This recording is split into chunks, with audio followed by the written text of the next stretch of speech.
संयम पथ पर हो मेरा अंतिम मरण समाधि तेरे घर पर हो। तेरी क्षेत्र छाया भरी मेरे सिर पर हो। मेरा अंतिम मरण समाधि तेरे घर पर हो। बोले देवाधिदेव आदिनाथ भगवान की जय। देवाधिदेव पारसनाथ भगवान की जय। देवाधिदेव पारसनाथ भगवान की जय।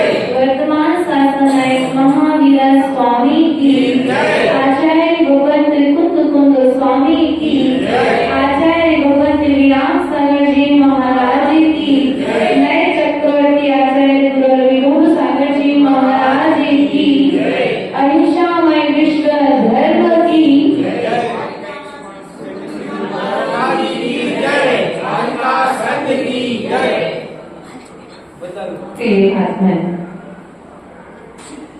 द्वादशांग मां जिनवाणी के चरणों में बारंबार नमस्कार निवेदन करते हुए आज की धर्म सभा को प्रारंभ करेंगे।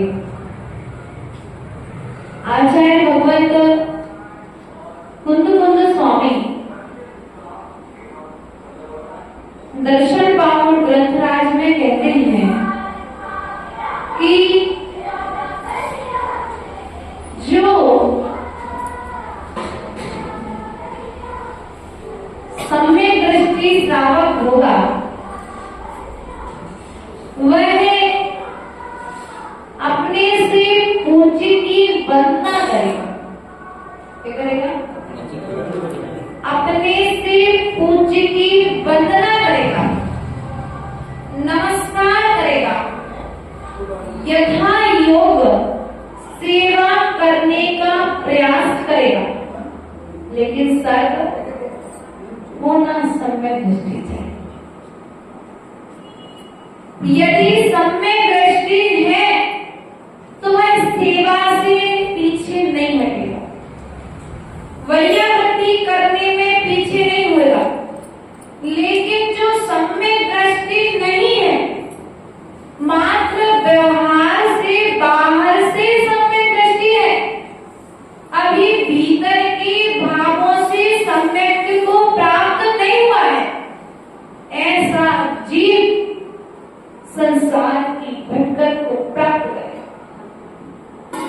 तो संसार से तरना है तो आचार्य भगवान कहते हैं कि पंचम काल में आप अपने शारीरिक क्षमता को देखते हुए यदि चारित्र का पालन नहीं कर सकते हैं तो एक रत्न अर्थात सम्यक दर्शन व्रत का, सम्यक दर्शन रूपी रत्न का निर्दोष तरीके से पालन कर लो तो भी आप कुछ संसार के दुखों से बच सकते हो। लेकिन हमारी स्थिति ये है कि हम जैन हैं, जैन कुल में जन्मे हैं, जाति से जैन हैं, लेकिन गुणों से जैन नहीं हो पाए। जैन दर्शन में जाति की पूजा नहीं है बेटा, जैन दर्शन में वंश की पूजा नहीं है, जैन दर्शन में कुल की पूजा नहीं है। कारिका नंबर 26 के माध्यम से बात चल रही है दर्शन पाओगे। तो फिर जैन दर्शन में किसकी पूजा है? जैन दर्शन में गुणों की पूजा है। जैन दर्शन में आपके शुभ विचारों की पूजा है। जैन दर्शन में आपके शुभ आचरण की पूजा है, क्योंकि आपका शुभ आचरण आपको संसार से पार करता है और आपका शुभ आचरण आपको अशुभ आचरण आपको संसार में डालता है। हम सम्यक दृष्टि कितने हैं? थर्मामीटर के द्वारा शरीर का तापमान नापा जाता है, लेकिन जिनवाणी के द्वारा अपने सम्यक को नाप लो कि वास्तविकता में हमें देव शास्त्र गुरु की शरण मिलने के पश्चात में भी क्या हम सम्यक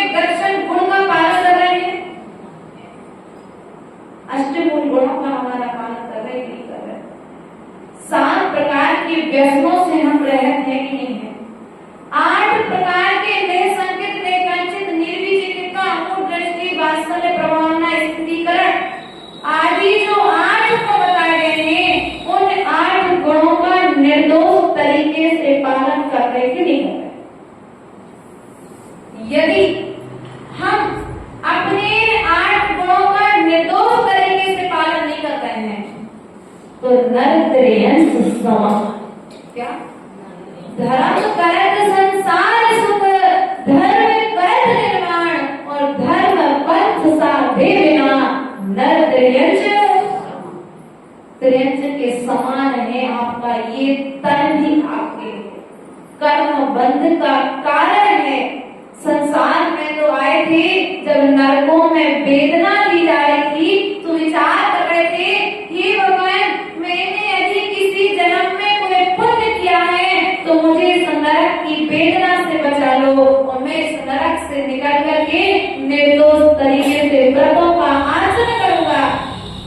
लेकिन जैसे ही ये स्वस्थ शरीर मिल गया है ना, स्वस्थ शरीर मिल गया, घर में अच्छा पैसा मिल गया, रहने के लिए अच्छा मकान मिल गया, खाने के लिए अच्छा भोजन मिल गया, पहनने के लिए अच्छे कपड़े मिल गए, अब हमें कोई चीज की आवश्यकता भगवान तो देते नहीं है ना। अब भगवान जब देते नहीं है तो हम भगवान के पास जाए क्यों? हमारे पुरुषार्थ से मिला है। आचार्य भगवंत सन्मति सागर जी का उदाहरण हम पढ़ रहे थे। एक व्यक्ति का धन चोरी हो गया और जब धन चोरी हुआ तो वो आचार्य भगवंत सन्मति सागर जी के चरणों में पहुंचा और बोला कि भगवान आप मुझे ऐसा आशीर्वाद दे दीजिए कि मेरा जो धन चोरी हुआ है वह चोरी किया हुआ धन मिल जाए। तो आचार्य भगवान बोले ठीक है आशीर्वाद है लेकिन मुझे क्या मिलेगा? क्या संगत है तुम्हारा पूरा धन मिल जाएगा लेकिन मुझे क्या मिलेगा? उस व्यक्ति ने कहा यदि मेरा पूरा धन मिल गया तो मैं आधा धन मंदिर के लिए दान कर दूंगा। क्या कह दिया? मैं आधा धन मंदिर के लिए दान कर दूंगा। और कुछ समय के पश्चात में उस व्यक्ति का धन मिल भी गया क्योंकि सिद्धियां थी आचार्य विमल सागर जी के लिए और आचार्य सन्मति सागर जी के लिए। महावीर कीर्ति आचार्य भगवंत जिनके गुरु थे। धन मिल गया। अब समाज में तो बात फैल ही गई थी कि आचार्य सामने वाले व्यक्ति ने महाराज से ऐसी ऐसी बात कही है। तो कुछ समय के पश्चात में समाज के कुछ 4-5 श्रावक उस व्यक्ति के घर पर पहुंचे और बोले भैया देखो आपने गुरु महाराज से आशीर्वाद दिया था और उनके आशीर्वाद से तुम्हें तुम्हारा धन मिल चुका है। अब धन तुम्हें तुम्हारा मिल चुका है तो तुमने कहा था कि धन मिलने के बाद आधा धन हम मंदिर के लिए दान। पता है उस श्रावक क्या बोला? धन कोई महाराज ने नहीं ढूंढा। रिपोर्ट लिखाने कौन गए? रिपोर्ट लिखाने हम गए, धन पुलिस ने ढूंढा। इसमें महाराज का क्या काम? क्या इसमें महाराज का? और धन देने से कुछ समय पश्चात जितना धन उसे घूमने पर वापस मिला था उससे 2 धन पुनः चोरी। अब पुनः वो महाराज के पास पहुंचा। 4 मास चल रहा था तो महाराज ने कहा देखो भैया रिपोर्ट तुमने दिखाई और धन पुलिस ने ढूंढ करके दिया, इसमें हमारा क्या काम? तो हमारे कहने का तात्पर्य ये है कि सम्यक दृष्टि श्रावक अपने वचन से पलटता नहीं है। क्या? जो लोभी है, अहंकारी है, मानी है, वह धर्म को नहीं समझ पाएगा, वह धर्मात्मा को नहीं समझ पाएगा और धर्मात्मा के आने पर भी वह धर्मात्मा के भीतर में दोष देखेगा। क्या देखेगा? उनमें दोष निकालेगा। वो ये विचार नहीं करेगा कि चलो कम से कम हमसे तो हम तो घर में रहते हैं, एक बार 5 की आप लोगों की। और ये आरिका माता जी लगभग 6 महीने से लगातार रुकिया हो गई। उसके बाद में भी आज के सुबह जैसी महान साधना और हमारे श्रावकों की दृष्टि कुछ श्रावक कहीं ना कहीं पाए जाते हैं, जैसे उड़द की दाल में कुछ कंकड़, ऐसी कुछ मिथ्या दृष्टि श्रावक होते हैं जो संसार में भटकते हैं। और एक श्रावक जैसे एक मछली पूरे तालाब को बता, वो एक श्रावक पूरी समाज को मिथ्या की ओर लेकर के चला। क्यों? हमने तो देखा था वो महाराज ऐसे थे, वो माता जी ऐसे थी। नहीं भैया, ऐसा कहने से तुम्हारा समाधि भंग नहीं होगा, तुम्हारी समाधि नहीं होगी। तुम्हारी समाधि तो साधु की विनय करने से होगी।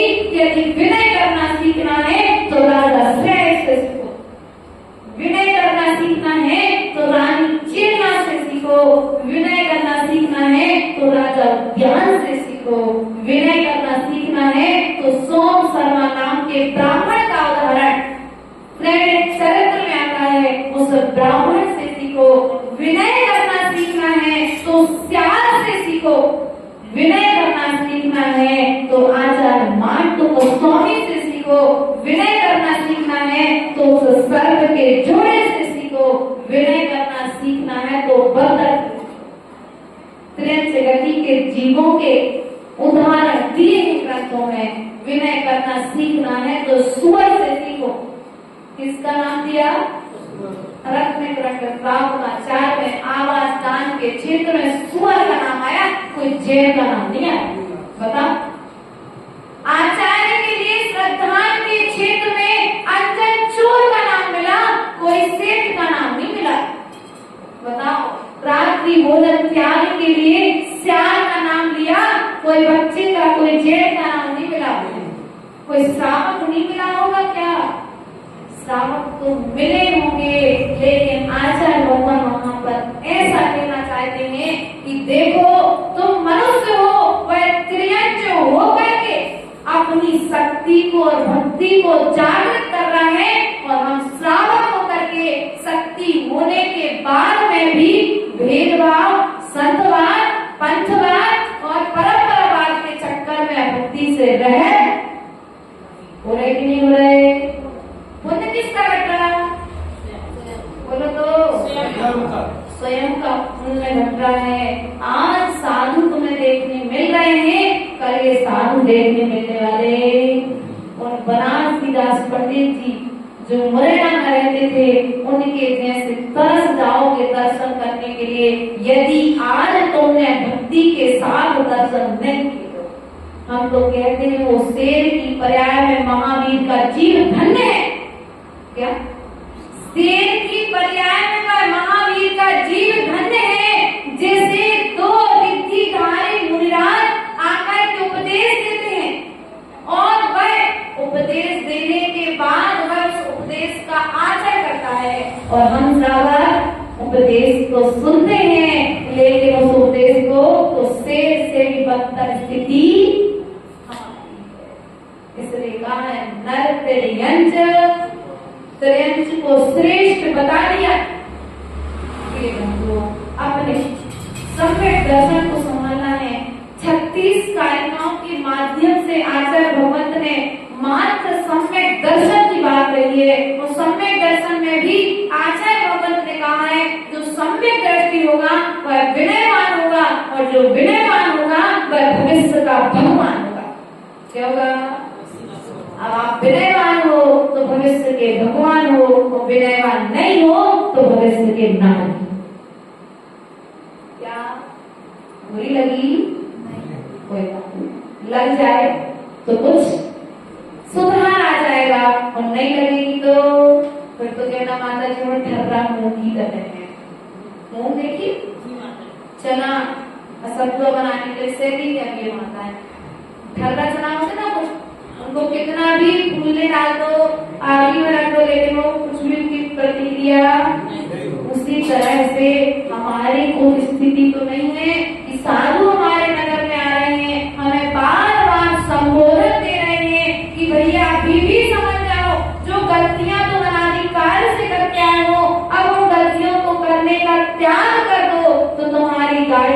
है, यदि आगे लिखा है कि संभल करके चलिए, खतरा है आगे रास्ते में जब गाड़ी चलाते हो ना, दुर्घटना संभावित क्षेत्र है ना, दुर्घटना संभावित क्षेत्र लिखा रहता है, वो इंडिकेटर आपको बता दे तो आप चलने के पहले सावधान।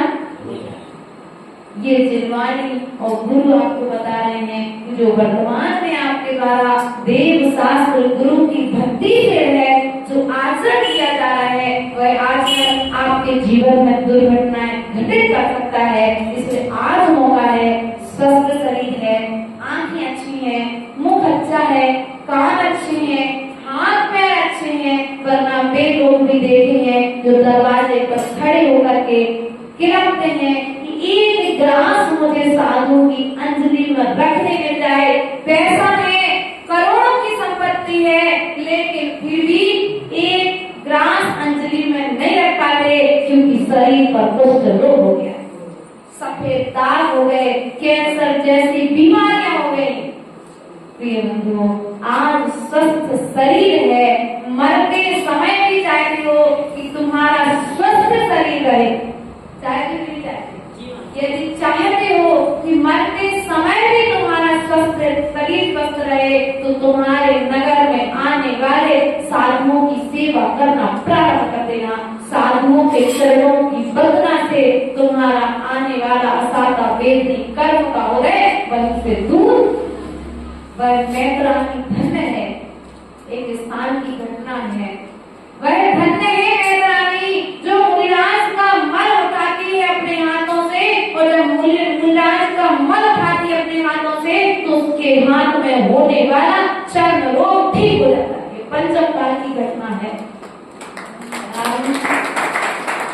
क्या हो जाते हैं, जितनी भक्ति उस पोछा लगाने वाले के अंदर में होती है, झाड़ू लगाने वाले के अंदर में होती है, मल उठाने वाले के अंदर में होती है, यदि उतनी भक्ति हम साधुओं के अंदर हो जाए तो उसको 2-4 भाव लगेंगे, तुमको ज्यादा भली लगेंगे। इस भाव से देव बनोगे, तो देव बनकर के जब मुनि बनने की बारी आएगी, मोक्ष जाने का जैसे दरवाजा खुलेगा, सीधा सबसे पहला नंबर पानी भरने गए कभी हैंडपंप पर बाल्टी लाइन से लगाते ही नहीं लगाते, तुमने अपनी बाल्टी रखी कि नहीं रखी है? यदि लाइन में रखोगे और जैसे ही लाइन खुलेगा तो सबसे पहले किसकी बाल्टी में पानी आएगा? बोलो भैया, जिसकी बाल्टी पहले होगी सबसे पहले पानी उसकी बाल्टी में। उसी प्रकार से व्रतों का पालन करके, सम्यक दर्शन ज्ञान चारित्र का पालन करके तुम अपनी बाल्टी सबसे आगे लगा लो। जैसे ही मोक्ष का दरवाजा खुलेगा सबसे पहले कर्मों की निद्रा करके तब करके मोक्ष चले जाना। मात्र थोड़ी सी यात्रा हमारे बीच में शेष है। हम 7 राज्यों की यात्रा करके आ चुके हैं। 7 राज्यों की यात्रा हमें करना है तो 8 योजन मोटी ईश्वर प्राकमल नाम की पृथ्वी जो है, उसमें छत्र आकार जो 1 राज्य प्रमाण वाली सिद्ध शिला है, उस पर जाकर के हमको विराजमान होना है। तो आचार्य भगवान कहते हैं ये मध्य लोक भी कितना है, 1,40,000 योजन, उसमें भी 1,000 योजन नीचे दबा हुआ है नरक में। तब अपने पास में 99,000 योजन है, तो 99,000 योजन में भी क्या करना है हमें? बोलो तो 99,000 योजन में सर्वार्थ सिद्धि तक है, और सर्वार्थ सिद्धि के ध्वज दंड से सिद्ध शिला का मात्र 12 योजन अंतर है। इसमें सिद्ध शिला से सर्वार्थ सिद्धि विमान के ध्वज दंड का जो बीच का गैप है, तो हम आपसे इतना कहना चाहेंगे, उस गैप को जो लगभग 6.5 राजू प्रमाण रह गया है, तो इतना कहना चाहेंगे कि आप इस 6 राजू की यात्रा को व्रतों के पालन के द्वारा आप तय कर सकते हो। यदि निर्दोष व्रतों का पालन नहीं करोगे तो पुनः जो 7 राजू की यात्रा करके आए हो, उसमें पुनः आपको 6 राज्यों में नरक है, 1 राज्य में कलकल भूमि अर्थात निगोद जिसे हम कहते हैं। तो निगोद में तो हमारी बातें काले अनंत निगोद मझार विद्यो एक ही प्रिय तनदार। बोलते कि नहीं बोल रहे हैं? अनंत अनंत काल तक हमें बोल रहे हैं, एक श्वास में 8-10 बार जन्म भयो दुख बार, एक श्वास में 18 बार हमने वहां पर जन्म किया है। अब संभलने का मौका मिला है, संभल जाओ। संभालने के लिए देव शास्त्र गुरु की शरण मिली है, समझ गए तो सिद्ध बन जाओगे, और समझोगे नहीं, समझोगे नहीं तो सिद्ध भी बनोगे नहीं। इन भावनाओं के साथ बोले परम पूज्य आचार्य गुरु हरिशंकर सागर जी महाराज जी की